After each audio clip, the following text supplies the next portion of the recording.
We're excited to continue the tradition of the Bob Mark. Bob would be happy to see this event and its impact on the Michigan Tech student body despite the pandemic. The Bob Mark is an ongoing output of Husky Innovate. Husky Innovate is a collaboration between the College of Business, the Pavlis Honors College, the Office of Advancement, and the Office of Innovation and Commercialization. Husky Innovate is a resource to foster innovation and entrepreneurship here on campus. We hold workshops, competitions, guest speakers, and we provide networks to support entrepreneurship. The Bob Mark is part of the Husky Innovate Innovations Week, a week-long celebration of innovation both on and off campus. So I invite each of you to join us tomorrow at noon to hear from Hodge Flemings for a discussion on a journey as an entrepreneur. I would also like to thank Hodge for being one of our judges this evening. So a little bit about Bob Mark. Bob Mark was a professor in the then School of Business and Economics. Bob came to Michigan Tech in 2006 after a long and successful career in industry and public service. He served in the U.S. Army. He went on to own a computer software company. He went on to own a civil engineering consulting firm. Bob had charisma. Bob had a sense of humor. Bob had entrepreneurial expertise. He was a natural teacher. He was famous for his magic tricks, which he used to great effect in the classroom. But Bob was quick to focus on the accomplishments of his students and his colleagues. He took great pleasure and pride in their triumphs. He was generous with his praise and encouragement. Bob had the ability to find good in people. He had the ability to make a connection with people. He made them feel capable and ready to meet the next challenge. He was a tireless supporter of entrepreneurial efforts. He gave generously of his time and enthusiasm. And in recognition of Bob's excellence in teaching, he was the Distinguished Teaching Award winner in 2008 at Michigan Tech after just 2 years of joining the faculty. In his 5 years at Michigan Tech, Bob brought the business plan competition and elevator competition to campus. He acted as an advisor for the Entrepreneurship Club. He drove the commercialization of many undergraduates' research projects, and he was instrumental in getting the Silicon Valley experience, an alternative spring break trip to Silicon Valley. I can say in my personal interactions with Bob, Bob radiated positive energy every day of his life. Even tonight in this virtual format, you would have felt his energy and passion for students and entrepreneurship. So I hope that we tonight can just do a little fraction of his energy and passion despite the format. So tonight, we are here because of Bob. We are here to reflect back on Bob, but true to Bob's character, he would want us to focus on the students tonight. So to do that, we need judges. So I would go ahead and like to introduce the judges for tonight's competition. We have Leonard Bowman, who is the Associate Dean of the College of Engineering, Marique Siegel, who is a professor in the College of Science and Arts, Jose Reynoso, a professor of entrepreneurship in the College of Business, Emmanuel Oliveira, professor of economics in the College of Business, Hodge Flemings, founder of Rebrand Cities. Again, I invite you to Hodge's presentation tomorrow at noon. Lexi Steve, an ME student in the Pavlis Honors College. And finally, Dr. Laurel Meadows, Dean of the Pavlis Honors College. This will be Laurel's last Bob Mark in her role as the Dean of the Pavlis Honors College. Laurel is literally within hours of her retirement date. So please join me in thanking all the judges as well as recognizing Laurel for her years of service to Michigan Tech. We wish her well in her next adventure. We also have a couple of special award categories tonight. Dr. Ellie Ascari, the Gates Professor of Entrepreneurship in the College of Business, will be giving out awards related to social impact. And Patrick Visser, the Chief Commercial Officer of the Michigan Tech Smart Zone, will be giving out an award for the breakout innovation. So you'll be hearing more about hearing more from those people later tonight. So we are also here to provide some financial incentives for our budding entrepreneurs. So some categories and prizes for the Bob Mark competition tonight. In the idea pitch category, there'll be a first place prize of $125, a second place prize of $75, and a third place prize of $50. And as well, Dr. Ellie Ascari will be giving out a Societal Impact Award as well. In the business plan competition, we are fortunate to have Rick and Joe Berquist provide some major funding for many of tonight's awards. Rick is a former MTU Board of Trustees member who has and still leads a very entrepreneurial business career. Well, if COVID is preventing many of us to be in person tonight, it is allowing Rick and Joe to join us remotely. So welcome to Rick and Joe.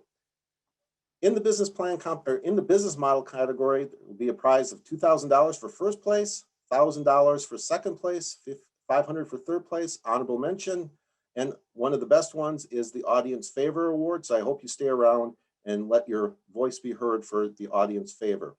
Again, Dr. Ellie Ascari will be supplying $1,000 for the social impact, and Patrick Visser will be coming along as well with the award from the Smart Zone. So, firms, they exist to provide goods and services to benefit society. And indeed, in the face of COVID, our very lives have become dependent on research and technology. In the fourth industrial revolution, the goods and services demanded by society are deeply intertwined with new technologies. Consider just for a moment the impact of GPS technology and what it's done to the quality of your life and to entrepreneurship. So whether it's a startup entrepreneurial firm or an innovation center embedded in a mature firm, the rapid conversion of technology is key in the fourth industrial revolution. So as American universities, we tend to focus diligently on early stage research and development. We also need to shift to late stage innovation and bringing to market and commercializing. So again, tonight, that's what we're here for. Michigan Tech is on the leading edge of developing entrepreneurs. Our partners in close proximity to the Smart Zone, the Small Business Development Center, the Office of Innovation and Industrial Engagement, the Palos Honors College, the College of Business, there is a support network here to support students through the key phases of innovation and professional development. So, without further ado, I'm looking forward to tonight. What better place to see the next future entrepreneurs than right here tonight?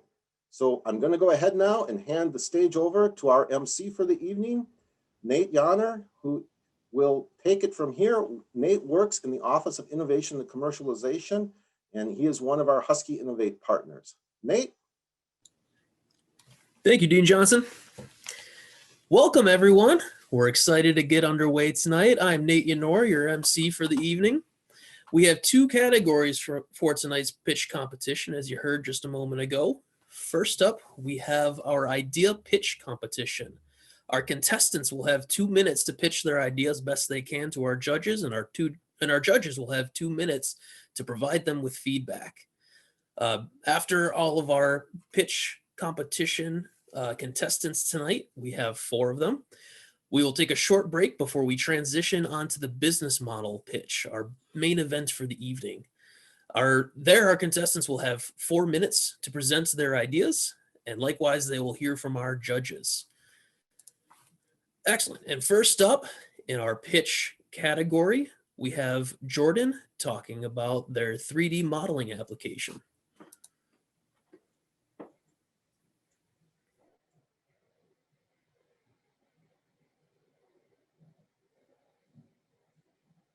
Okay, hi everyone. Imagine a world where you could purchase clothes online and have a guarantee that they will fit. Or even better, be able to see how an article of clothing will fit on your body before you even make a purchase. Before I really begin, could everyone please close your eyes for a second and let me describe a unique person's profile for you. Are you ready? Let's imagine a girl, maybe 6 feet tall, slightly athletic, mostly legs. One who would not fit into your average size pair of pants. Can you see her? Okay, now open your eyes. As it turns out, you actually can see her. Hi, my name is Jordan Craven, and I am that 6 foot tall girl that you just imagined. Because I'm so tall, stores don't carry my size, and I'm forced to shop online for the long sizes I need. Next slide, please. I've spent hundreds of dollars and many hours of my time searching for pants from different brands. And let's just say I'm lucky that Hango pants are in right now. It is simple to order clothes online, and if they don't fit as expected, there is an option to return them. But what some people don't realize is the amount of fossil fuels wasted when a piece of clothing doesn't fit and must be returned. Next slide, please. It takes 3 times as much fuel to return and reorder apparel that doesn't fit the first time it is ordered. As our fossil fuels run out, even the smallest reduction in their use can make a big impact on our environment. Next slide, please. My vision is to create a 3D modeling application where users can input just a few measurements, choose a piece of clothing, and it will model exactly how that piece of clothing will fit on their body. This modeling system could be used by small and tall people alike, or by any person who would just like to see how an article of clothing will fit to their body type. Once my modeling program is complete, online clothes shopping will be more efficient than ever before, while minimizing the use of our already depleted fossil fuels. I believe that software engineering can save our planet, one perfectly fitting pair of pants at a time.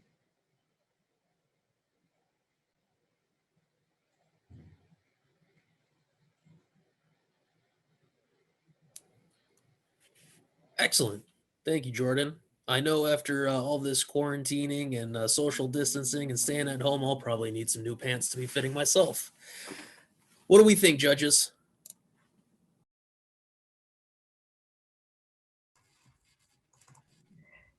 Jordan, are there any similar tools out there that you're building on? I mean, I know like at some clothing sites, there are some, some things that are similar to this. So how is your vision different? So all the other opportunities like this out there are very minimal 2D, maybe like more cartoonish designed, simple, where this is more of a 3D model of actually seeing it on your body. The ones that I've looked at are either not very detailed and none of them have this 3D application that I'm thinking about implementing.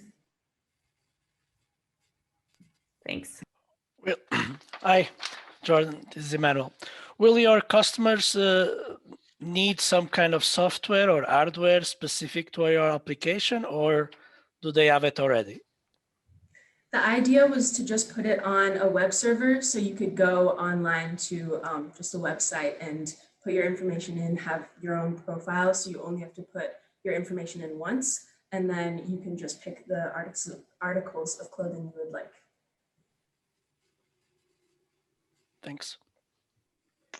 All right, question for you. So I know you have mentioned a lot about like fossil fuel, stuff like that. So when I look at your idea, I think about fast fashion, right? And that's a big issue as it relates back to, so I guess the industry looks at like 52 weeks, in terms of like how often like the fashion, I guess like trends kind of change, whatnot. So I'm just curious just to get, some insight in terms of like how you see this playing out with, because I think there's a real big need like for your idea. And have you thought about it beyond just the fossil fuel component of it, but thinking more in terms of getting people to, I don't know, whether more sustainable type of, clothing or things like that? Yep, I really thought about the fossil fuels idea just for this presentation, but fast fashion is, like you said, a 52-ish week time lapse. So the idea is to get this fashion to the users as soon as possible without having to wait for returns to come in, come out, to be making more clothes that get returned. So that has extra waste in it as well. So there are other environmental applications that this program could assist with. All right, thank you. Excellent. Thank you for your comments, judges. Next up, we've got Peter talking about their course transfer technology. Okay, can everyone hear me? All right, cool. Hey everyone, my name is Peter Lamantia. I'm a software engineer here at Michigan Tech, and I'm excited to talk about Simple Transfer. Now, Simple Transfer is a software that will let students more easily transfer courses from one school to another. Next slide, please. So first, I'd like to start off with a little bit of a background. Over 1 in 3 students end up transferring colleges over the course of their career. This is a huge number of students. And often, many of these transfers have actually never been done before. And I'll get to that later. But unfortunately, as we all know, there's a lot of horror stories with these transfers. And even in colleges that have transferred students before, there's still classes that may have not been transferred. So there are some existing softwares for students that have already gone the path well traveled. However, as far as I can tell, there's nothing on the market for people that have gone the path less traveled or never traveled. This leaves some students out to dry. And so that's where simple transfer actually steps in. It's for students transferring courses that have never been done before. So a little bit of a personal connection to this is I actually wanted to enroll in a class at my community college, and the amount of hoops and emails I would have had to jump through to get to the end of it would have taken too long. The course would have already started. And so here I was, a student willing and able to study, but I was barred by a lot of administrative things. And so simple transfer is a way to ease that communication process between two universities and keep the student in the loop. Next slide, please. So there's a ton of benefits to this, but there's one main one I want to touch on, and that simple transfer is going to help students achieve their academic goals. It's going to, and really that's arguably why they're here, is to achieve academically, and that's the purpose of the university, is to help students achieve academically. So again, that's simple transfer in a nutshell. Next slide, please. And I'm really excited to be here, and any questions, I'm happy to answer them. Thank you. Excellent. Thank you, Peter. I know the winter weather here has got me thinking about perhaps school down south isn't so bad. Let's hear what our judges have to say.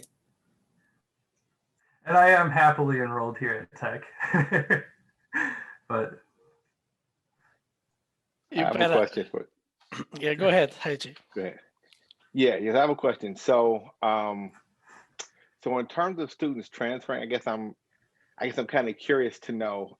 So I don't know what the criteria is from from one university to another university. So how do you address that aspect of it? So because I know that there's some I guess like a constraint like from that particular standpoint. So I would love to be able to hear, I guess, the thought or the algorithm behind how you would solve that part of the problem. I was thinking exactly about the same thing, because often we are asked as professors to compare syllabus in order to absolutely to give yeah. And so I guess part of the idea pitch is you want to say the idea. So I guess now I'll give an explanation as to how it works. Is basically you'd have a website, and the students would say, hey, I want to take this course at this university, and it's never been transferred before. And so you would reach out to whatever college you wanted to go to and say, hey, I need a syllabus. Here's my transcript. And then everyone will be able to see what's going on. So once a syllabus is approved, you as a student will see, all right, my syllabus is good. And then you're able to enroll. And so this is a good way to ease kind of that administrative burden too, going through tons and tons of emails, because with my experience, it was incredibly difficult to figure out how to get that to work. So like I already had taken Physics 1 at Tech. There's no reason why that wouldn't have transferred to my community college. But what I have to do is I have to send my transcript and the Physics 1 syllabus to my community college. Then they have to review that, review the syllabus, and then they have to send their syllabus back to Tech, and then Tech reviews that syllabus and says, okay, it's good. And then by then, it might have taken too long. And so really this is a way to get that all on the same level. So the idea is that these institutions would all be uploading the syllabi and documents to simple transfer, and or like are you thinking like maybe as syllabi are uploaded, they'd be available to anyone who used the app? So that wasn't my initial idea. And that's partially because a lot of professors don't like to share their syllabus, or syllabi, I should say. So it would be a one-to-one type of thing. Now, long term though, you know, once a student has gone that uphill battle to transfer from one college to another, the hard work has already been done. So now that they have already done the work to figure out, okay, hey, my course transfers, now anyone else who goes to that community college will be able to transfer that course to tech. And so that would like update in tech's thing. But long term, hopefully there'd be enough entries to where you could say, hey, I'm attending tech. Now I want to see what community colleges I can attend. So like say I want to take physics 2, where can I go? Instead of can I get it to work here? Can I get it to work there? Because you know you're limiting your options that way. All right. Thank you for your presentation, Peter. Mhm. Up next, we have Ella talking about their Infusion Filter Pad for dry hair. I would like to remind everyone that we are on 2-minute time limits for both the presentation and the judging comments. Can everybody hear me okay? Yes, we can. Okay. So my name is Ella Falk, and today I'll be presenting my presentation for an Infusion Filter Pad. You can go ahead to the next slide. So this concept is very simple. It's an additional filter that could be added into hair dryers. What this really stems from is a lot of people have started at-home styling, especially given 2020, salons aren't open, and they're finding they cannot get that same quality that they get in salons. They're fighting frizz, they're fighting the same shine that they get in salon is not appearing, as well as a lot of people are actually losing hair to heat damage from these heat tools. So this is a simple hydration pad that would be installed in the back of a hairdryer and containing oils such as jojoba oil and argan oil, which help with shine in the hair, and keratin proteins, which rebuild the physical hair strands. Really, the application of this comes from that a lot of people find confidence in their hair. Over the past couple of years, we've seen exponential growth in what's called the beauty community. It's those influencers on YouTube, Instagram, etc., that have been going into makeup, hair coloring, cutting, all of that stuff, and really giving people, not out of vanity, but a way of expressing themselves. And so this really comes from, you can't express yourself if you have a broken canvas. So repairing that hair so that you have a blank canvas to start out with, whether it be colors, cuts, braids, any way to express yourself. Yeah, so that's the pitch. Excellent. Thank you, Ella. Well, I can't envision myself purchasing a product like that, but perhaps one of our judges might. My main concern, I don't know if you have think about the potential for a mess, tiny droplets of oil going everywhere in your bathroom. Yeah, the main idea I came up with this from is from, you know how people have oil diffusers in their house and they put in different essential oils that are then putting that nutrients and different vitamins into the air.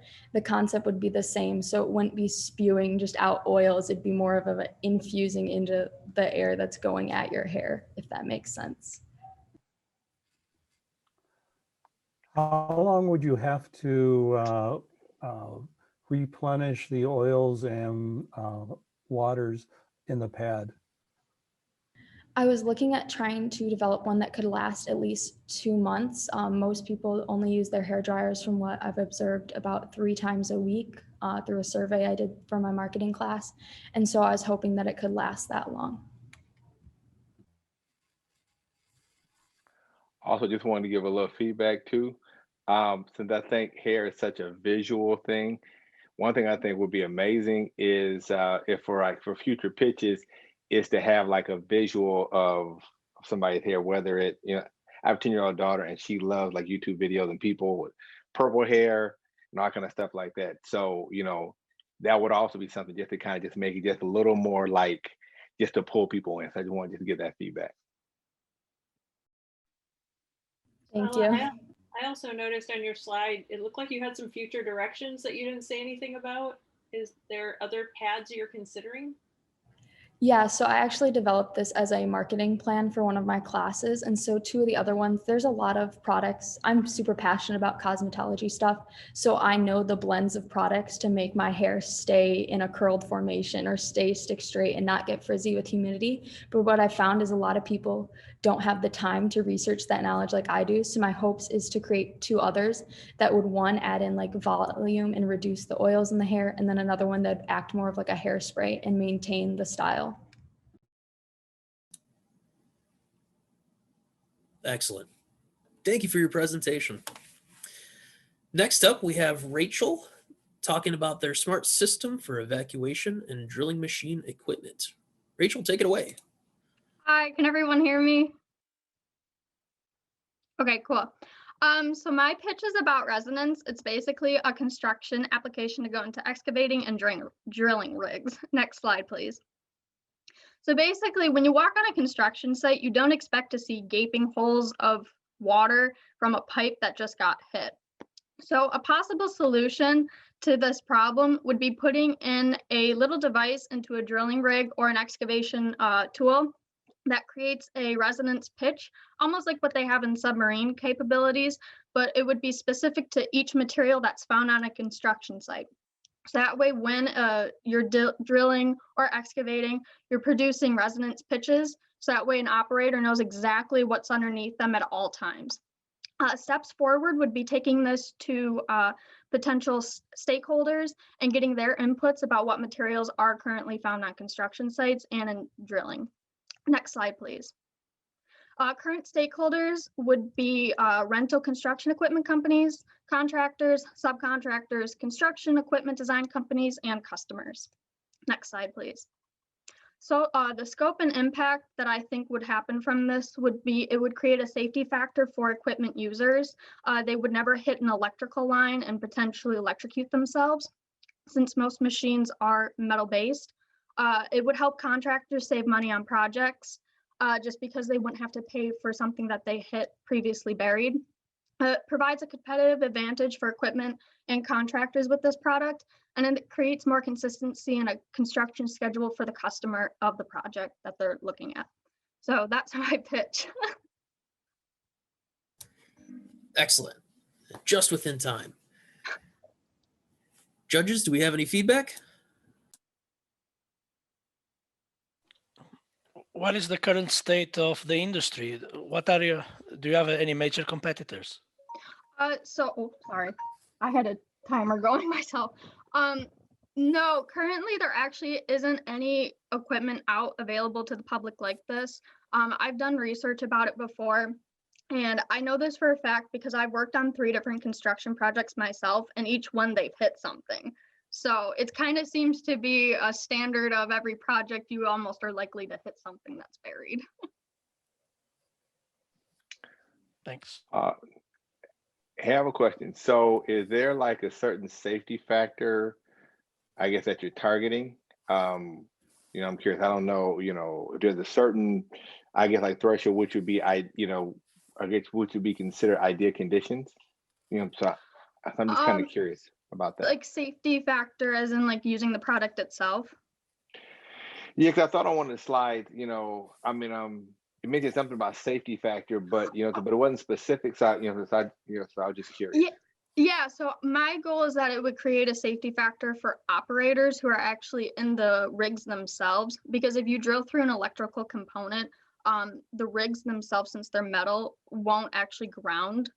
So like the operators could get electrocuted, or if you're drilling and you hit a really big pipeline, sometimes they have the capacity to burst and actually like create a geyser on site, and it'll actually like cause harm to the operators if they're near that impact.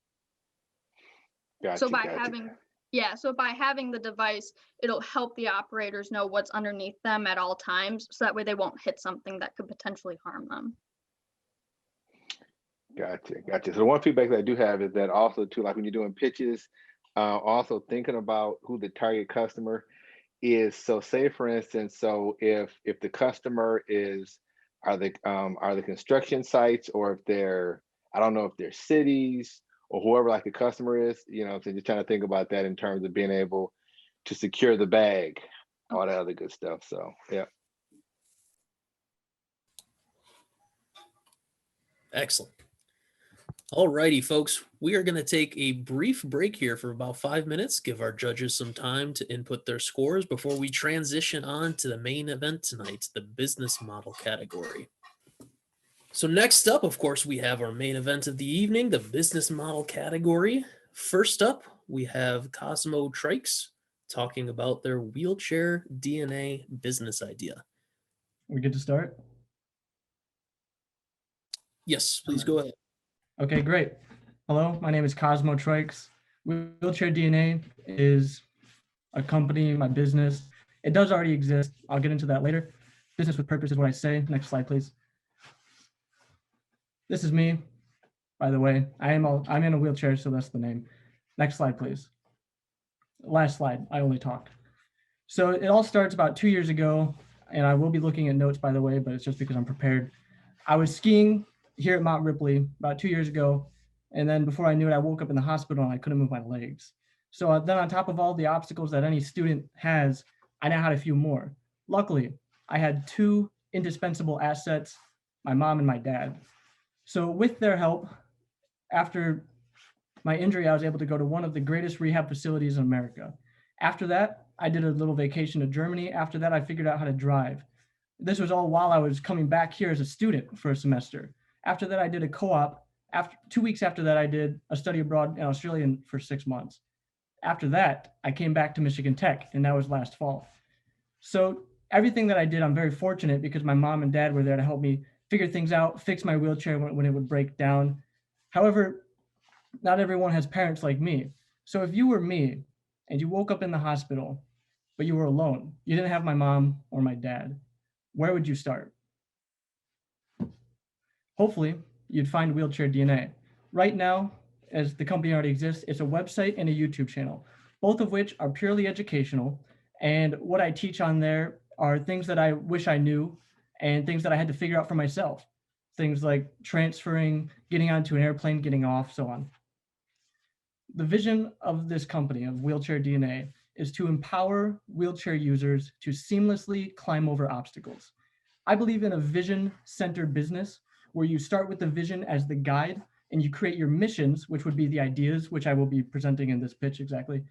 And the missions always follow the vision. The mission that I'm presenting today is a toolkit. The mission will be to create the greatest toolkit for wheelchair users. There are a few wheelchair toolkits that do exist. However, they fall quite short from what I consider to be the greatest. When I think of what would be the greatest toolkit, it would be something that first has accessible tools, because not everybody in a wheelchair has complete hand dexterity. So a lot of the tools that I see now are little Allen keys, little L shapes, and people like myself with full dexterity, I can barely use those to get them to work. So fully accessible tools. The second most important thing is instructions, because not everyone would have someone like my father to help me figure out how to fix my wheelchair. So on my YouTube channel, I would be putting up videos about how to fix some of the most common issues that people run into with their wheelchairs and how to use the tools to do that. The third, and something I think is just a really great extra bonus, is an infinite guarantee. When you buy this toolkit, if any tool breaks at any time for any reason, replace for free. Send it back, we'll send you a new one. And to touch briefly on, this is important because first of all, people in wheelchairs, they instantly lose a little bit of their independence. You can gain it back to some degree. However, just like being in a car, this is very analogous to being in a car. You can be driving down the road and you're completely independent, going country roads, whatever. If your car breaks down, you need a toolkit. And so every car, if you have a car, you should always have a toolkit. Maybe you don't use it every day, but it's necessary when your car breaks down. And sometimes you bring it into the shop if it's a problem that you can't exactly solve. Same with the wheelchair. That's better. So yeah, that's basically it. I'm open to questions. I left out a little bit because I'm hoping you're going to ask about it. Great. Thank you for your story, Cosmo. I was just looking at your website. Why didn't you show us that? It's a very visual, the applications that you're talking about. Thank you. Yeah, I like to keep my slides pretty minimalist. However, I encourage everyone to go check out my website, Yeah, that's what I'm doing right now. wheelchairdna.com. I'll put it in the chat. I did the Yeah. same thing. I looked at the website and was like, oh, you should show this. I was thinking Yeah. about it. I guess I should have. I'll take that as good feedback. But yeah, as far I have a as question for you. talk on the revenue and stuff, it's my idea of creating a really good product is not always inventing something brand new, but creating something to make it better and taking things that already exist, piecing them together and creating a great product. So the only real barriers to entry here for market, which is a quite large market, especially with the boomers, the generation getting older using wheelchairs, this could also be good because you might have carpal tunnel issues with your hands. So the accessible tools will be good. And the videos will also be good, instructing how to fix wheelchairs. But yeah, so you just basically go to some tool manufacturers, have them make the tools for you. And for research purposes, I'm very close with a lot of physical and occupational therapists from my rehab facility. So I'm sure I could go there, talk to them, talk to some people that are currently in rehab right now and ask them how these tools work with them. So the access to market is very feasible as well. Any questions? Yeah. So I loved how you tied in, to something that, that you're not only passionate about, but something that, what I'm saying, that there's a actual like connection that you have, what I'm saying? So I commend you on overcoming, what I'm saying, like a life-changing like situation. So kudos to you for that for sure. So yeah, so in terms of the whole revenue piece again, just so I'm clear, so are you looking to sell like services or ads or things like that?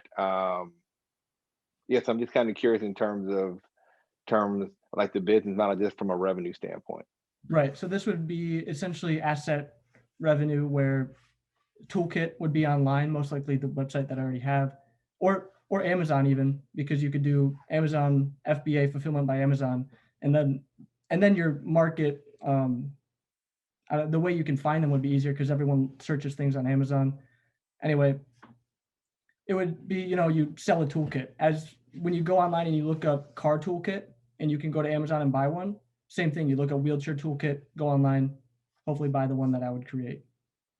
And then also, yes, for YouTube, right now, currently, there is a little bit of revenue stream from the ads on my YouTube videos. So I do make money from that as well. Are you thinking about different kits? Because I don't, what is the price tag? Are you thinking about that kit? Or if it's very expensive, are you thinking about making smaller kits, bigger kits, things like that? I have thought about that as well. And I kind of draw a quadrant for the kits and also inexpensive. A lot of things in the medical industry are very expensive and very inflated just for the sake of you can do it. And so I would hopefully have $50 maximum, no more, minimum $20, $30. And essentially, because my goal is not money, I already do the website, I already do the YouTube channel, and I don't really make enough money to merit it by any logical sense. I do it because it's something I want to do. So this would be profit purely for breaking even or, enough to reinvest into creating more things, more missions, because I have a lot of ideas of what to do after this. But yeah, so it would basically be, the quadrant would be travel and at home. So you have a travel toolkit, at home toolkit on the top two kind of quadrants.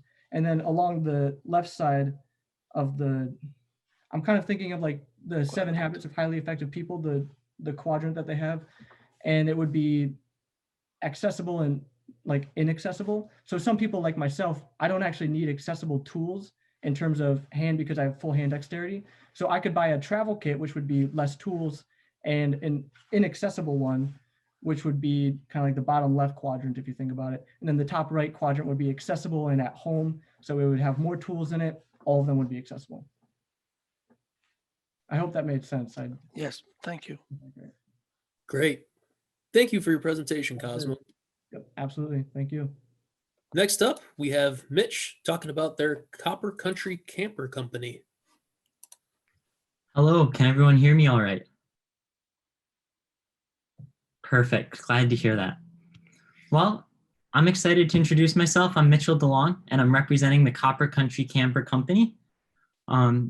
This past summer, I had the opportunity to buy my first car, and it's a 2008 Tacoma, and I was so excited to own my first vehicle because it meant I could do what so many other vehicle owners do, We could travel and explore and see some pretty great places.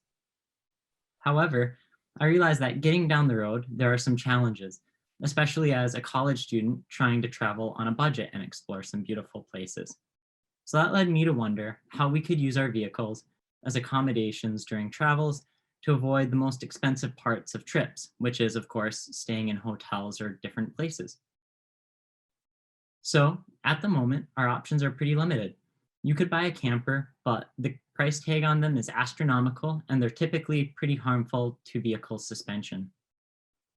There's also rooftop tents. These devices are also pretty expensive, require setup and teardown, and are uncomfortable as you're required to climb on top of ladders to access them. Another method is the DIY model. This is where people build out their own platforms in their car, throw on a mattress, and make it work. However, this is not an ideal setup as it provides people with no overhead room to sit up. Additionally, your gear is stored underneath the bed platform, making it more difficult to access. And if you want to use your vehicle for other purposes, it takes a significant amount of time to uninstall your own setup. And as previously mentioned, there's the hotel. In 2019, the average hotel stay cost $131 a night. You're stuck to fixed locations, and with cleanliness and COVID becoming a concern, it's a less and less appealing option. And of course, there's the infamous tent, which you must set up and tear down. It provides a poor sleeping surface that's typically uneven or not flat. You're exposed to elements, especially rain, where your mattress could get wet. And there are legitimate security concerns where people or animals could access your private area. So to solve all of this, we've come up with the Copper Country Camper, which solves the need for headspace by using a sliding and lockable gear shelf. This shelf typically can be stored in the front end of the vehicle, but slide towards the rear and can be set up and torn down in just 30 seconds. This entire system is customizable and upgradable.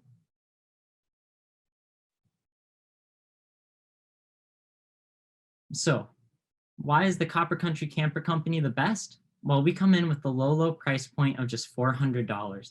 After our cost of goods sold and labor is factored in, we're still coming out with a nearly 50% profit margin. We also include an exterior grade mattress to make it more comfortable and durable. Plus, with our model, you don't need to have tools or skills to use it. It simply slides in and out of your vehicle. You don't have to source or build You don't have to source any materials or build it yourself, and it's also extremely vehicle versatile. Here you can see this model could also work within the rear of a minivan, or it could also work within the rear of an SUV. And with nearly 8 million new SUVs, trucks, and minivans coming out per year, there's a huge market for this product. So where are we? We're currently refining and building a prototype, and then looking to establish a business entity where we'll focus on our licensing, procurement, distribution, and more. We use just 10 American-made products to ensure quality and keep our supply chain simple. Finally, we'll begin accepting orders and delivering our products. So thank you all for tuning in, and I'd be happy to answer any questions you have.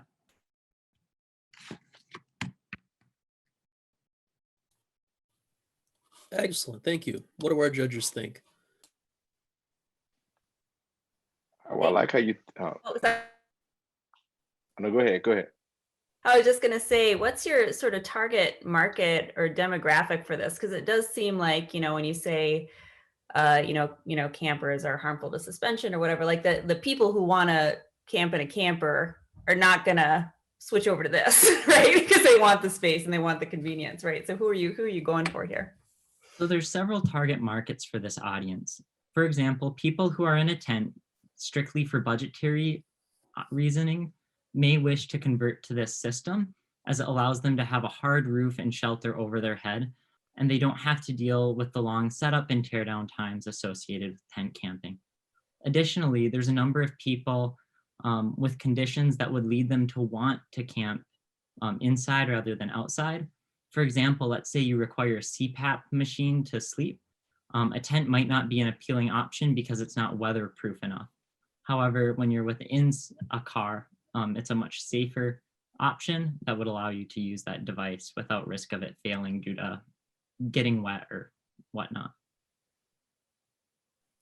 So, and another option too here is that lots of young people simply lack the skills to build their own devices and want an easy, affordable, convenient option. So that's the market we would be aiming for. Yeah, that last one makes sense. Mitch, what would be your distribution channels? Sure thing. So for distribution, we like to work direct to consumer, as that would provide us with our highest profit margins, but we also recognize partnering with strategic firms that are already within the camping industry, such as Cabela's or REI, could also hold significant value. What would be the size and weight of the package that you would end up sending to customers? You're talking about direct to customers, so wondering about the distribution model. Of course. So we would likely be using LTL freight when distributing to other businesses and to other individuals. Overall, the device's size will vary depending on the dimensions of your vehicle. For most standard 6.5-foot truck beds, this will fit with no additional modification. And so when it comes to shipping, of course, we'll get special rates based on the volume discounts we should receive. All I hope right. it helps to answer some of those. Thank you, Mitch. Next up, we have Tanner and Marcus talking about their idea, Clipped.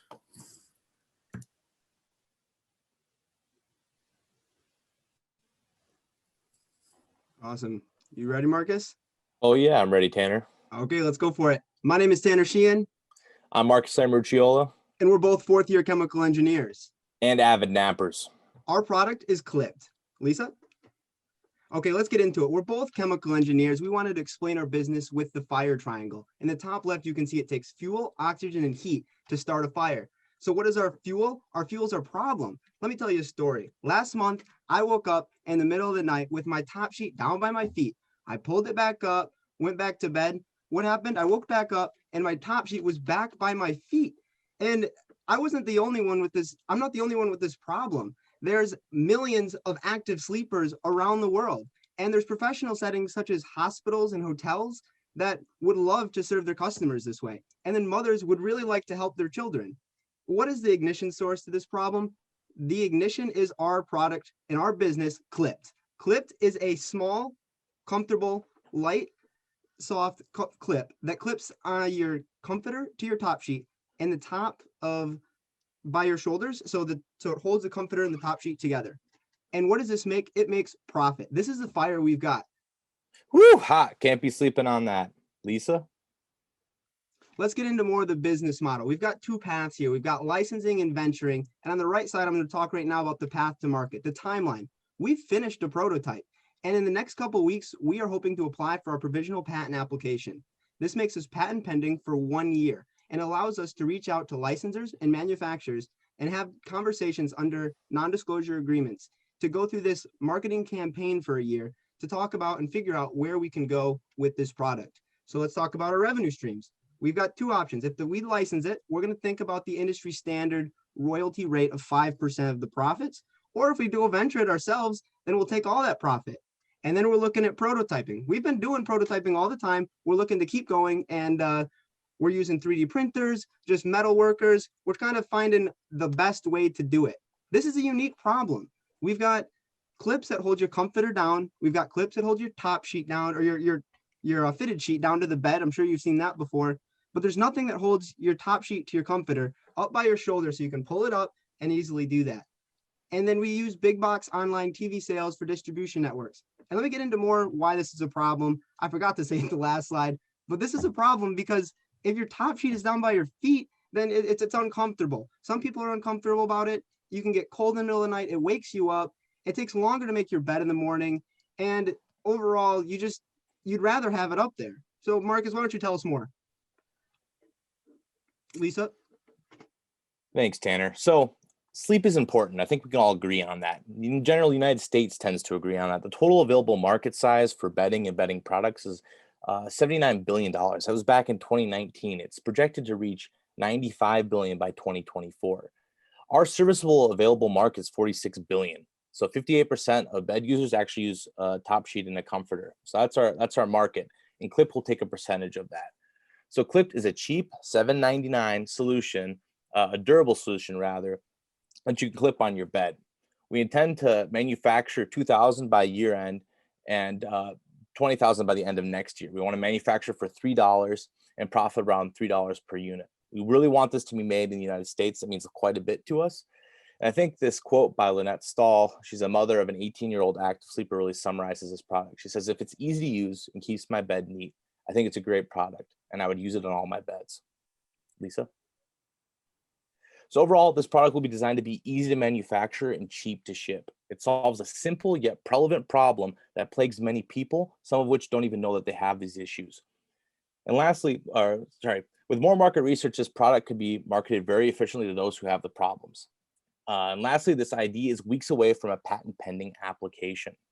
Marcus, what does that look like in that circle on the right side? What could go there? I don't know, Tanner. I think that might be where Clip goes. Exactly. I can envision that on beds around the world. Our advisors have been Jason Mack and Andy Lamarucciola. You can contact us at redridgesolutionsllc@gmail.com. Thank you for your time, and we are now open for questions. Excellent. Love the energy, guys. What do our judges think? I think it's interesting. You know what I'm saying? So like my wife loves buying like bed stuff. So she buys pillows, all kind of stuff like that. So I know as a guy, like, you know what I'm saying, like she kind of drives like a lot of that. So I was really curious about the serviceable market size. Cause you know, you said 79 billion. So I was just curious if you could just unpack it just a little bit more, just to kind of just get a better sense of, is there everybody who owns a bed? And I might have missed that part, you know, so I just want to just get a better sense of the service, you know what I'm saying, of the serviceable market. Yeah, so that's a good question. So the 79 billion includes everything from beds themselves to mattress pads to pillows. They call it the sleep economy, right? So anything that has to do with bedding or sleep is wrapped up into that $79 billion figure. So then we're taking a percentage of that, is what we say is like people who actually use top sheets, because through our research and through actually calling and talking to people, we find a lot of people don't actually use top sheets and comforters. They prefer duvets or they just use a blanket. So we realized that there's actually only a portion of that we even have access to marketing to. So we got 58% to be exact of people use a top sheet. And then we're expecting to take a portion of that, a portion of those top sheet users that would like this product. Gotcha. Thank you. So did you guys say you use something like this? Like when you guys sleep? Like have you guys been able to do that? Like a prototype? Yes, I have. Yeah. And we're not gonna talk too much into the exact details because we really are thinking about we really are gonna take this to the next level. So we're trying to steer free from any conflicts of interest here, so we can go do that provisional patent application in the near future. Okay, nice. Yeah, I was just wondering if it would because I feel like I move a lot, so I like throw my blankets on the floor. So I feel like the clip would fly across the room, you know? Yeah, you'll see it in the stores soon, and you can give it a shot. I think you'll be impressed. When you need two of them to really keep the sheet in place? I feel like it would get all bunched up. You would do two. Yeah, they'll be sold in packs of two, right? So one on either side of your bed to really keep everything nice and fitted. Yeah, two in a pack.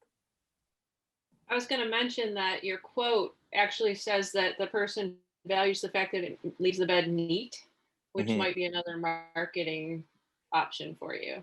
Yeah, so she actually has two very large dogs that like to climb up on bed sometimes when she's gone during the day. And that was something that she said. She's like, oh, that'd be great because then, at most I need to just pull my covers up, right? I don't have to remake the bed every time I leave for the day. All righty. Thank you, folks. Thank you. Our next presentation for this evening is Kira, and they're going to be talking about the Mercy Aid. Kira, take it away. Okay. Hi, I'm Kyra Prattley, and I'm presenting Mercy Aid. In this day and age, now more than ever, we know that the first aid and the first responder industry is so vitally important. We also know that in a medical emergency, mere minutes can change a life or death situation. Next slide, please. Without further ado, here's the Mercy Aid. It's a revolutionary new bandage system. So as you can see, it comes in a roll or it can come in prepackaged little packages. And basically, you take it apart and you put it on the wound and it helps seal it. So I've got a little model here. I don't know if you can see my teeny tiny window. But essentially, you can put gauze wrap down underneath of it. You peel back this first adhesive, place it on one side of the wound, fold it back, take this second adhesive, place it on the other side of the wound, take this third adhesive, wrap it all the way around, creates this tension that holds the wound down. Next slide, please. You might be asking yourself, why do I need another Band-Aid? What's wrong with the ones that I have? Well, here's what sets us apart. I call it the 4 E's: efficiency, ease of use, effectiveness, and environmentally friendly. So for efficiency, this allows for faster wound treatment. You saw how fast I could put that on, as opposed to packing a wound and using gauze and medical tape and all of that. It takes a long time. It has to be done right. And it both binds and applies pressure to wounds, which isn't something that normal bandages do. That little bit of tension force adds that little bit of pressure. So ease of use is our next E. Little to no training is needed. Again, as you can see, with very easy presentation. There's clear instructions. It's got labels on here. Don't know if you can see it, but like step 1, 2, and 3. So anyone can use it. Anyone can pick it out of the package and figure it out. And hopefully on the actual product, it'll be even easier. Effectiveness is our third E. So it holds down pressure on wounds. As I mentioned, it can help to seal a wound by pinching the skin and bringing it together. And it can help prevent shock by stemming the bleeding and by preventing the patient from seeing the wound, which significantly helps with shock. It's also cost effective, as it's the same price relatively to manufacture a Band-Aid, which is like a fraction of a cent to manufacture with the right equipment. Just adds a couple of cuts and seams, and there you have it. Same material. And it's environmentally friendly. Less waste of product. So with medical tape, you have to like wrap it a bunch of times, make sure it sticks. Even then, sometimes it doesn't, and that leads to a lot of waste. Also, we're doing more research into more biodegradable materials. So instead of plastic, we're going to be using fabric, and we're doing more research to see what else we can do to be even more environmentally friendly. Next slide, please. So how are we going to grow this business? Good question. So our company's plan starts with number 1, research and customer base. So I already have a model, but you can always make a model better. So I'm going to be talking one-on-one with first responders and camping enthusiasts, 2 of our biggest markets.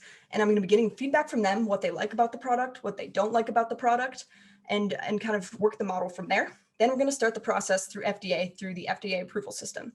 Luckily, this is a class 1 medical device, which means it needs very little approval, and it can take up to, or a week is like the minimum time it can take to approve it, which is like no time for a product like this, which is fantastic. So after we receive FDA approval, hopefully in like a week or 2 after applying, we go to phase 2, which is releasing the product. So we're going to release the product to our client base that we built up of first responders and camping enthusiasts who helped us manufacture this product. So then they're going to get the first sort of bandages, and hopefully word of mouth gets to build up the company just a little bit. So people will be posting on forums like, hey, I found this awesome product, stuff like that. And then that builds us up to phase 3, which is the worldwide release. We're going to be talking to big clients like the Red Cross, United States military, hospitals, Doctors Without Borders, which are all big things that could use this product. But we will have a reliable customer base that knows us, so then they can vouch for us when we get to these bigger companies. And eventually, hopefully, it'll trickle down to first aid kits for everyday use, because no one goes out thinking, hey, you know what I want? A brand new Band-Aid system. No, you want to see it first. So hopefully these hospitals, these Doctors Without Borders, Red Cross, all of them using them in disaster relief and everything in between, hopefully that'll sort of show them like, hey, this is something I want to use. And it can come in all sizes. So that's my pitch. One more slide, I think. Thank you so much. All right. Thank you, Kyra. What do our judges think?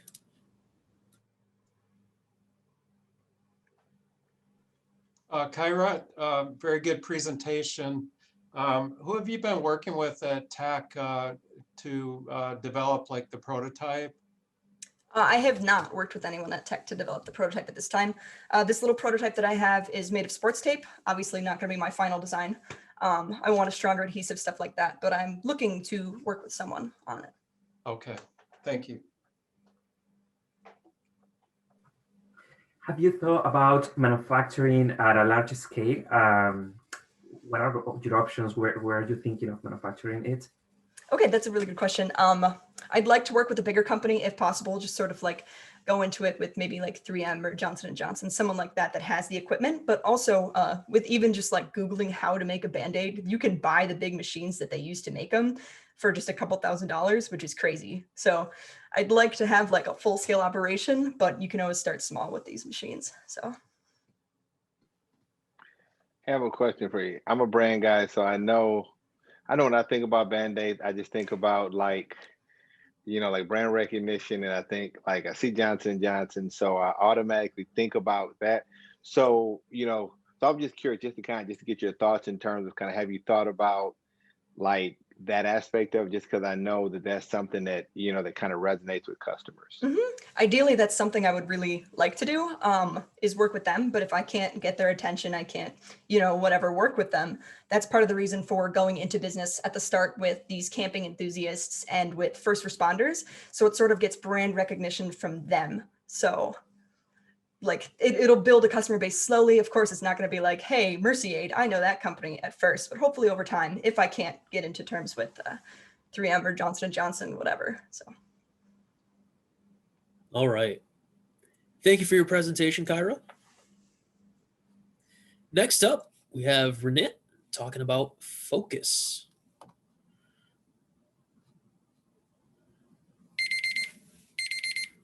Renit, please feel free to take it away. Thank you, Nate. Am I audible properly? Hello, am I audible? We can hear you. Okay, thank you. In a world where 80% of the blindness is preventable, eye banks play a major role in collecting, preserving, and distributing eye tissues for transplant. Good evening. My name is Ronit Karmakar. I am a graduate student at Michigan Tech, and today I'll talk about eye banks and focus. Let us first look how an eye bank operates now. With the death of a donor, a nearby eye bank is notified. A technician reaches the location, collects the tissue, brings it back to the eye bank's location, processes it, manually analyzes it using big microscopes, and produces a report of the quality of the cornea. This report is then combined with the patient's medical history to finally determine whether the tissue can be used or not. As you may understand, this process is long. It requires a lot of trained technicians, procedures, costly devices, time, resources, and most importantly, money.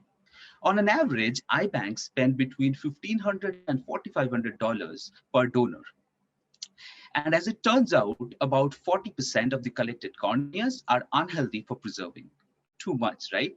That is where we come into picture. We propose a fast ocular checkup system. Lisa, do you mind changing the slides?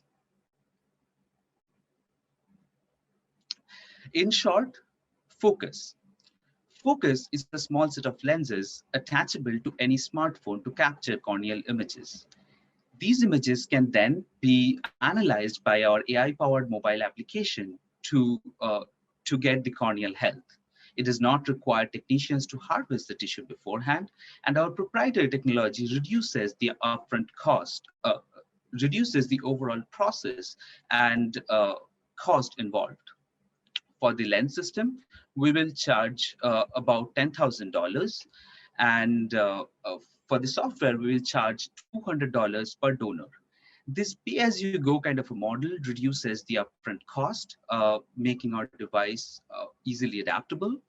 Also, this subscription business model makes our business more viable. But the most important question is, what values does this device create? Lisa, slides. It is faster than the current methods in use. It is also more accurate, that reduces waste. The device is mobile, making it accessible in remote locations, and the reports can immediately be shared with doctors and other eye banks. And all of this results in big savings. Even after paying us for our services, each eye bank will be able to save about $500,000 every year. So far, our timeline looks like this. Lisa, slides. Thank you. we plan to be done with our initial market research and the product prototyping by the end of this year. Next year, Lisa slides. Next year, we will run our clinical trials and fine-tune the product features. And finally, we plan to launch our product by early 2023. Based on our initial research, there are no current company that is working on similar technology, giving us a competitive edge. Lisa slides. And we plan to keep it that way by collaborating with more and more eye banks. As it is a non-contact diagnostic device used over donor corneas, there are low to no regulatory hurdles involved. And finally, it comes to our strategic partners. Our engineering and business team consists of computer scientists, researchers, and business professionals from Michigan Tech with experiences in leading successful ventures. Our medical advisors are doctors and researchers from UCLA and Johns Hopkins University School of Medicine. And our first collaborating eye bank is Rocky Mountain Lions Eye Bank, Colorado, who has agreed to help us in the development process and become an early adopter. We are also in contact with 2 other eye banks in Florida and Utah for future collaborations. We come together as a unique team to make this product a reality, to make focus, faster, sharper, better. Thank you so much for listening. Feel free to contact us. All right. Thank you, Renette. Do we have any feedback from our judges? I'm Ellie here. Renette, could you please remind me how much precision does this device add to the current procedures? The biggest precision it would add is in adding another. This would actually create a primary analysis before what they do right now. So that 40% waste I said, we would be able to reduce it largely and bring it down to about 5% range, while the current industry is targeting to achieve it or bring it down to between 10 to 15%. Thank you. Radit, for this to work, you have to align the interest of many stakeholders. There are many parties that you need to bring on board. Have you started to think about a plan on how to implement the solution within the ecosystem? Yes, excellent question. So this product actually so we started with a different market in mind and different product in mind, but through our NSF ICOPS journey, we realized there is a big need and in this particular market, and that is where we started. And as you can see, we already have an iBank collaborator. We are also in touch with other iBanks, and although it seems like big, but in the US there are only 57 iBanks, and they are very internally connected. We hope to get a snowball effect as soon as we can show first few iBanks that this works and how this helps them. The other iBanks will soon be interested in this product. Excellent. Thank you, Ned, and thank you, Lisa, for helping with the slides. Thank you, Renette. All right, next up we have Amat talking about their business idea, Authentic Encounters. Okay. All right, thank you. Thank you. Yeah, we're ready to start. Good afternoon, everyone. We're trip immersed with all the travel restrictions and lockdowns and the lack of human connections. I'm sure we all reflected on a trip that we took or someone that we wish we've spent some time with. I reflected on a trip I took to Paris 3 years ago when everything that I was expected was not met. And I felt like I was being sold to, came back really disappointed. The stories about Jean-Paul Sartre and the coffee shops in Paris, Galette des Rois, nothing was met. Next slide, please. All right, and unfortunately, stories like Amat's are simply too common. You get stories where travelers just stay in their hotel, they feel like they're being sold to, they feel like their experience is just simply scripted, especially with these short-term stays. There is no opportunity for the travelers to really experience local cuisine, cultures, customs, and just increasing issues with the legality of certain short-term rentals like Vrbo and Airbnb, where there are very heavy regulations. Next slide, please. And so our solution to travelers and hosts is we're making a platform which connects hosts and travelers in a long-term experience where they are very engaged. So let's say the host will lay out a schedule of every single day, and the travelers will go with the host to eat local food, like real local food, not just the tourist trap location food. They're eating real food, making real connections with the hosts, which is extremely likely considering the long-term stay, and they are just getting lifelong experiences and friendships. So next slide, please. So I'm sure many of you are aware of existing platforms such as Airbnbs, but most of these platforms are just offering like general, impersonal, highly commercial experiences that is just geared towards like tourism or tourists visiting the destination. Oftentimes, even in those platforms, travelers just return unsatisfied because the margin or the value that is being offered is just something that caters for the commercial tourists. Next slide, please.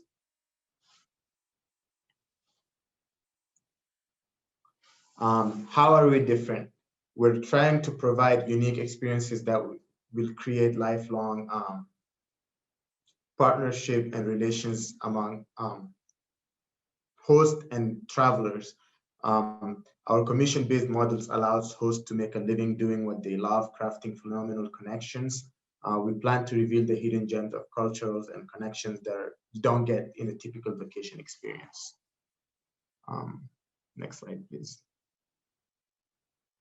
Yeah, so the investment for the first 6 months, we're just going to be testing our product initially. So we're going to be conducting market research, testing hypotheses, getting paid traffic to just see if this works, see if customers are interested in long-term experiences with hosts in a trip format that's very unconventional. Next slide, please. And so we're just going to be testing hypotheses. We're currently doing iCourse. We're doing a lot of customer discovery, asking questions, hypotheses. So we're going to be testing our assumptions, our validations, and do customers really want this? And from the few interviews we've conducted, that people really do want this. And we're going to be constantly getting feedback and reorganizing our hypotheses. And afterwards, we're just going to make a bare bones website, get some server hosting, get the graphical interface set up, get the automated scheduling, get the payment processing set up, and just acquire feedback. And afterwards, we're going to buy ads, scale, and expand to multiple countries, hopefully. So next slide, please. And there are many roadblocks to this model. As you know, if you're committing for, let's say, 30 days, you really want to make sure that you are safe. So we need to vet hosts. We need to ensure the safety of our customers and everyone on the platform, not just the travelers. We need to ensure the hosts are safe. We need to make sure everything is legitimate.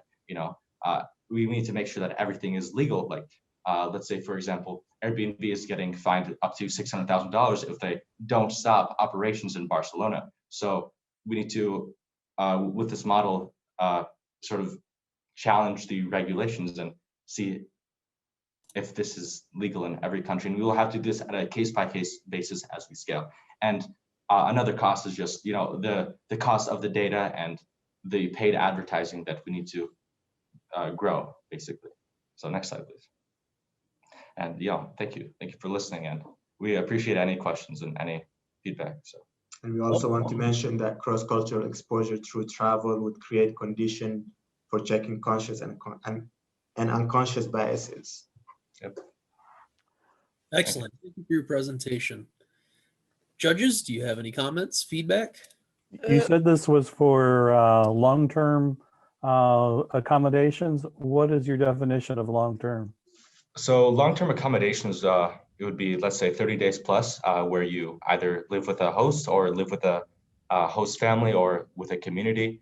We got this inspiration because we need more long-term connections to really create bonds between, you know, the hosts and the travelers. So anything from 30 days plus to, you know, maybe even a year if they continue, you know, the payment. So let's say they demo it for 30 days and then they renew the expenses and they just continue with the trip if they want to get in even more immersed. So.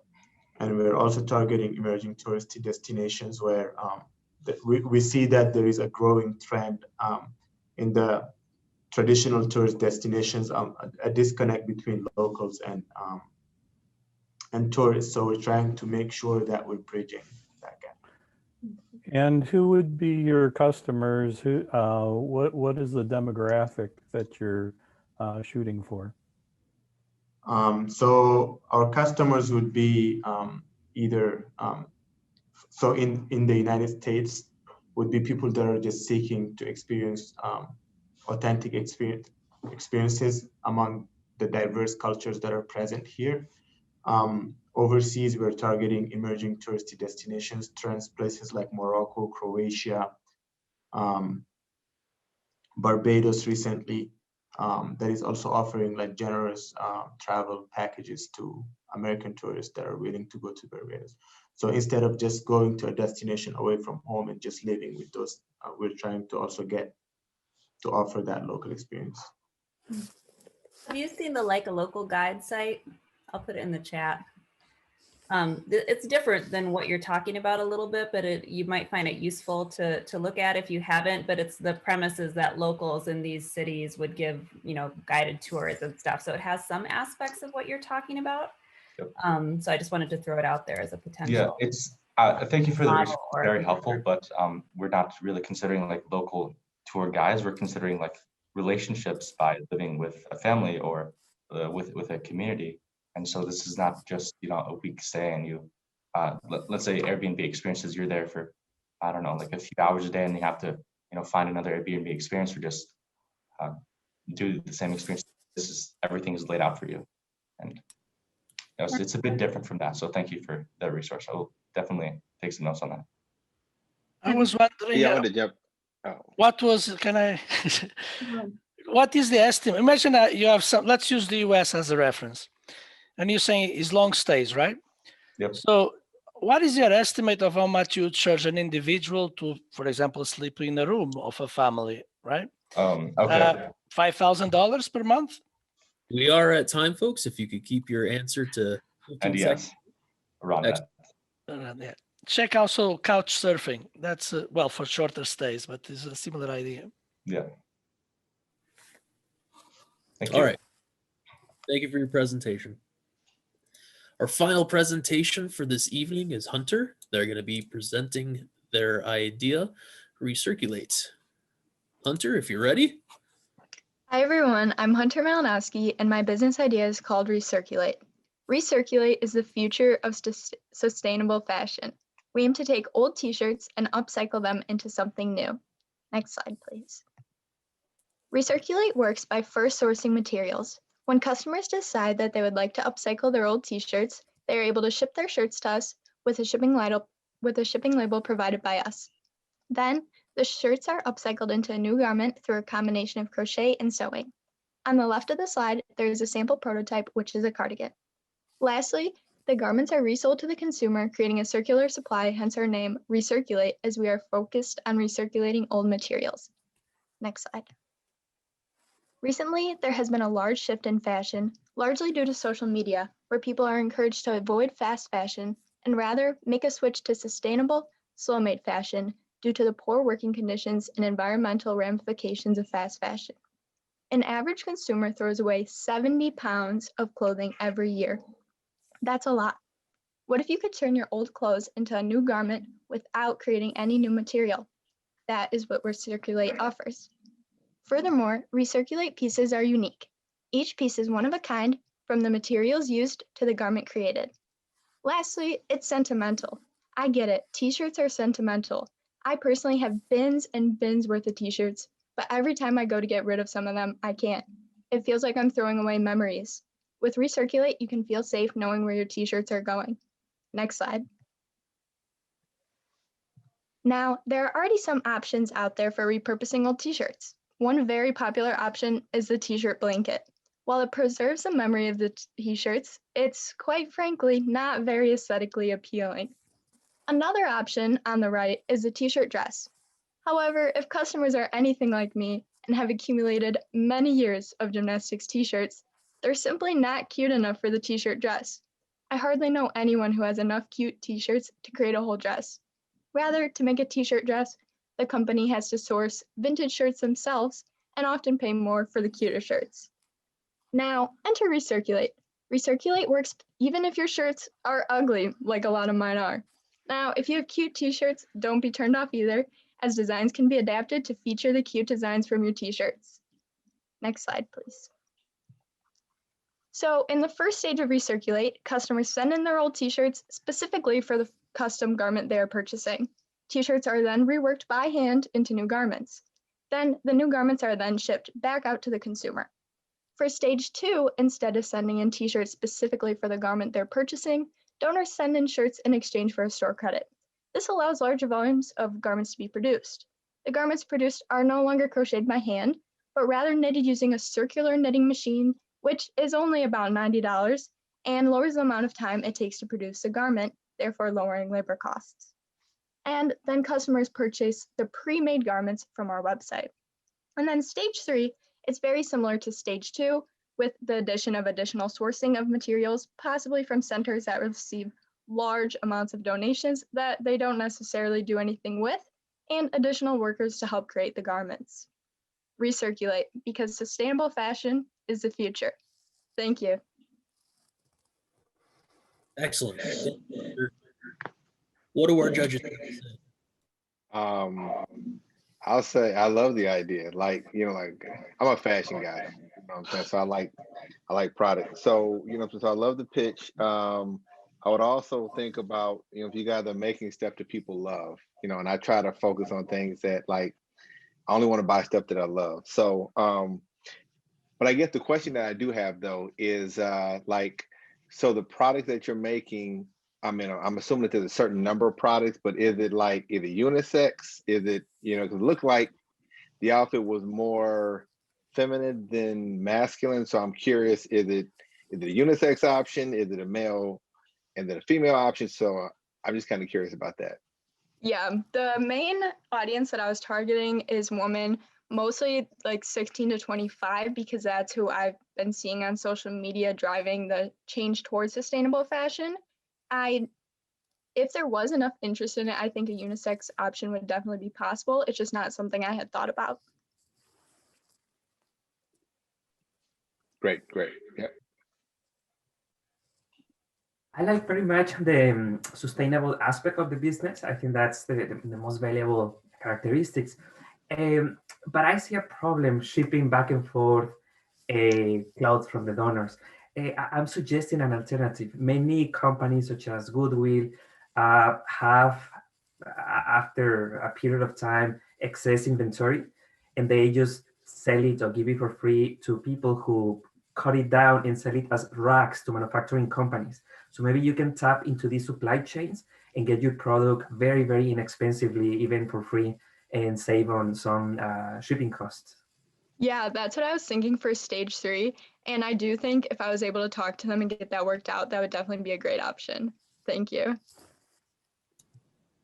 All right. Thank you, Hunter. Thank you, judges. I have one more comment too.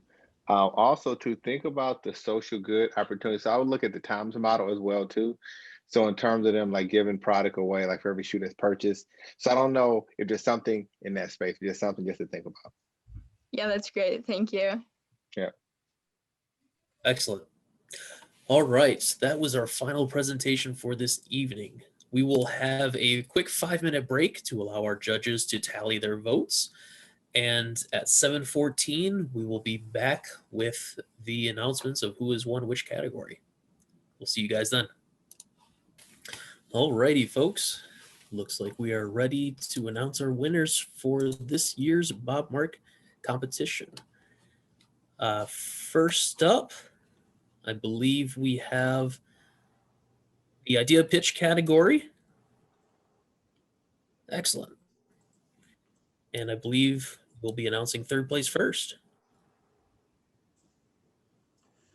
And the third place winner, Smart System Excavation. Rachel, congratulations.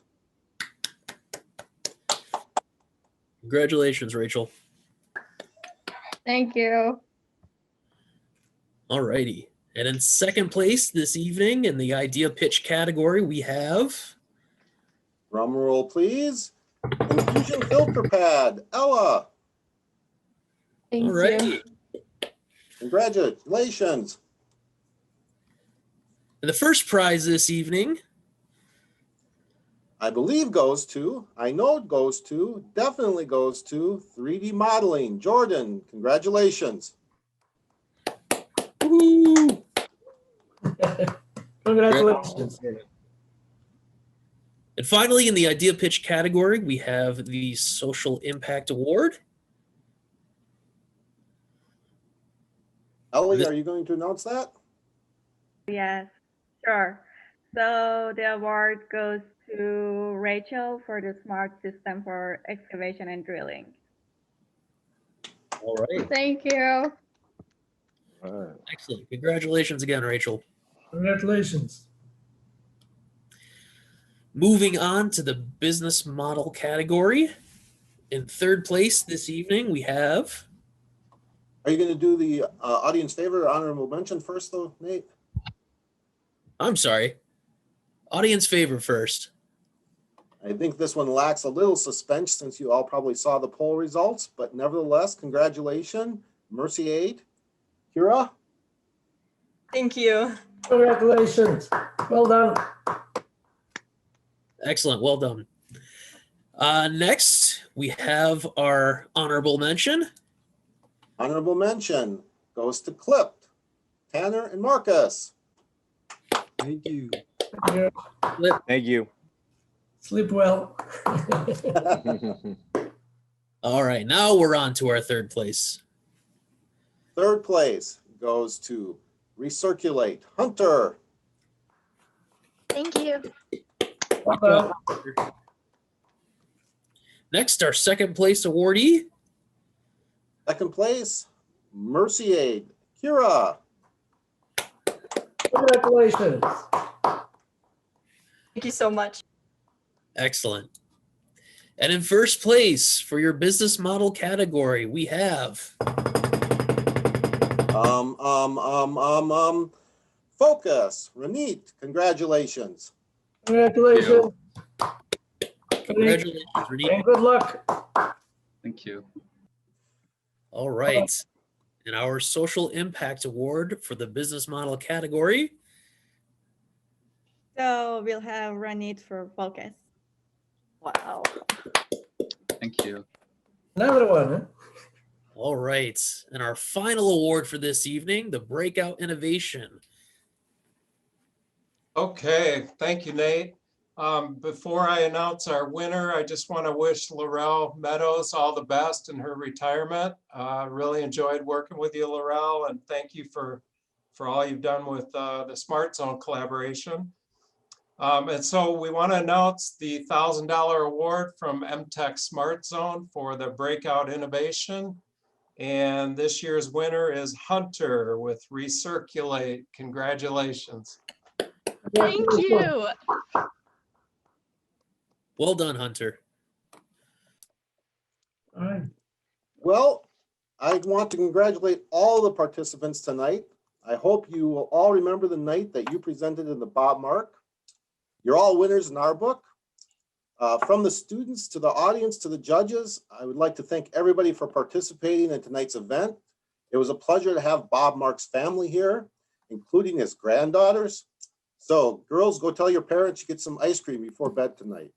So we want to acknowledge all the people who planned and carried out the events of Innovation Week, including the Bob Mark.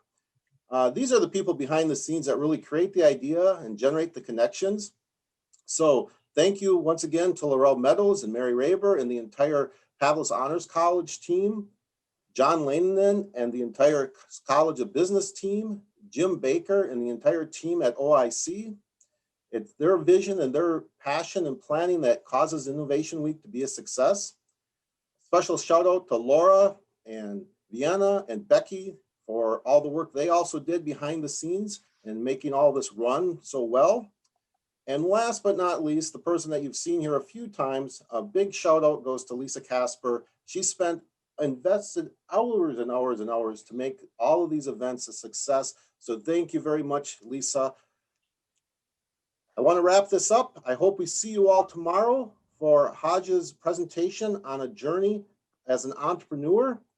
So be safe, be positive, test negative, go Huskies. Thank you very much. Go Huskies.